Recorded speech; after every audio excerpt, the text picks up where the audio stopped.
All right, so we're just about done doing the service, 100-hour service on this Vermeer s925tx 2019. A few things that I learned on the way or on the process. Um, First things first, fuel filter. Okay, so I made the mistake of not emptying out my tanks. They're pretty much almost full. So as you can see, you spilled some. Oh, too far in there. What the heck? We spilled some oil, some diesel. Not much, but okay. So what I did, so I don't have to, empty out my tanks. I seen other videos. Some people that empty out your tanks. But this is way too much. It's got dual tanks. That's one. There's another one on the other side. So this hose and that hose are obviously the fuel lines, dual fuel lines, whatever, inlet outlet.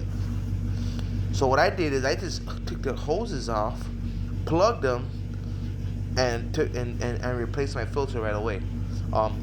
Like I said, some diesel will spill, but it doesn't come out fast.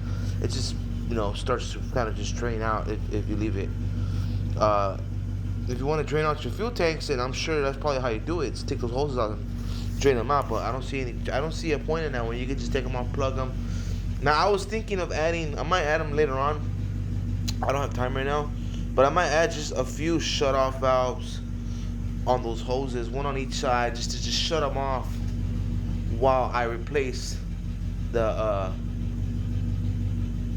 oil. I mean the fuel filter for the next time. So it's something to consider.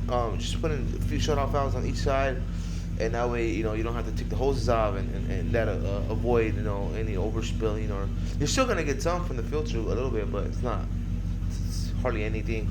So yeah, that's the fuel filter part of the machine. That's one thing that you should know before you replace your fuel filter. Always check for either do it on an empty tank or unplug your hoses and plug them. So oil filter, engine oil filter. We're on this side over here. It's way back there. You can see right behind that exhaust right there. That was also, see that exhaust, I had to shift it. Got two, I think like 13mm sockets. We had to loosen them up, shift that exhaust a little bit so we can get our hand in there and take that fuel filter out. So yeah, that's a fresh one right there. It's kind of hidden back there. So that was it for that. Fuel filter, got a new one in there. So let's go here. Take the back. This is gonna be our hydraulic fluid filter in there. You replace that. Same thing. You're gonna get some spilling. Unthread it and take it out. Put the new one in. I threw my old one in there from whatever. Anyhow, yeah, that's gonna be your hydraulic fluid filter right in here. Just take this off, and it's canister that's inside of it. Take it off. Stays the same. You don't replace it. You don't replace the housings for that. So that's just simple. Just take it off, unscrew it, put it back on, and that's that filter. And then down there where you see a little spill, I'm gonna get back a little bit so we can see it. Down, well, you can't see it. I don't feel like going down there. Anyways, there's a screw down there with the you see it right there. It's got the oil sign thing on it. So that comes off, and there's a hose attached to that, and that hose has a bolt, and that bolt that's your drain for the oil. That's how you drain the oil. Now, mind you, it does take freaking forever. I literally left this thing draining overnight. I don't know why it took so long. I took the oil filter cap off, and I even took this off for a while, and it still didn't drain faster, So even after this morning when I got up and came back and finished it, after I pulled the oil tray out, the oil pan, there was still some oil leaking out from the hoses. from the hose. So that's why that spills right there, because there was still a little bit of oil coming out of that hose until I plugged it right away. And then yeah, it just goes back in. It's also a 13mm socket. Now you will need it's a little tricky because the way I was positioned, I use these two tools right here, 7/8 and whatever you want to call this thing, crescent, ratchet. Got it at that Tractor Supply. But yeah, that's that. That's all the tools you need, is those two tools right there. Your 13mm socket, which is somewhere around here, and definitely get one of these bad boys right here at your local hardware supply, or auto parts and whatever supply.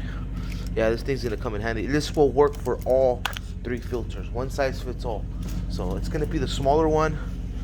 It looks like 4 inches in diameter. I'm sorry, it looks like, yeah, 4 inches, something like that. But yeah, you need this bad boy for sure. These 4 tools. I'm gonna lay them out for you guys. Got 1, 2, 3, and where's my 4th? Oh, here it is. So you guys want to know tools you need? That's all you need right there. Those tools, and you should be good. Or you can use a socket, same size, but whatever. Yeah, this is good right here, man. We're all good to go. I'm just gonna fill her back up, and get it ready for another 100-hour use. And like I said, this thing has taken a beating. We got cement splatter there. We got a lot of things and dongs on the paint chipping, but hey, it's to work. We're not here to look pretty. We're here to make money. So yeah, that's the 100-hour service on this machine. There's a few videos out there of different machines, but I haven't seen nothing on the new 2019, 2020. I think it's the same thing. I'm not sure. Could be wrong. But it's a s925tx vermeer. So far so good at 417 hours. We're gonna keep riding this bad boy till the freaking tracks come off. Alright guys, make sure you like and subscribe to my channel, as I will be posting more videos of things that I do to help me save money while running my business, my landscaping business. I got the truck running right there. I have to go get the funnel. Now get a funnel with the flex tube, because that thing is kind of back there, so you gotta get something that's gonna flex and sit your funnel here and pour the oil in there. So I gotta go get that real quick.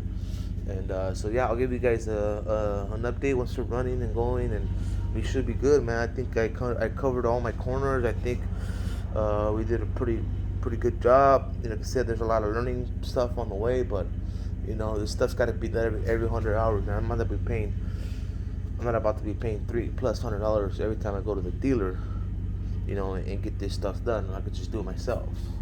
Yeah, it's gonna take you. If you do it in a timely fashion, it should take you no more than an hour. If you have everything ready, 30 minutes to an hour tops. If I spent hours on this bad boy, because I'm a first timer, so back and forth here and there, blah blah blah. Got the fire going, chilling, drinking coffee, listening to music, and so I'm in my house, I'm chilling. But if you're gonna get down to the nail on this bad boy, it shouldn't take you more than 30-40 minutes tops to get everything done. So yeah, that's it, man. You guys have a good day, and if you have any questions, feel free to comment. Follow me on Instagram at sprinkler911.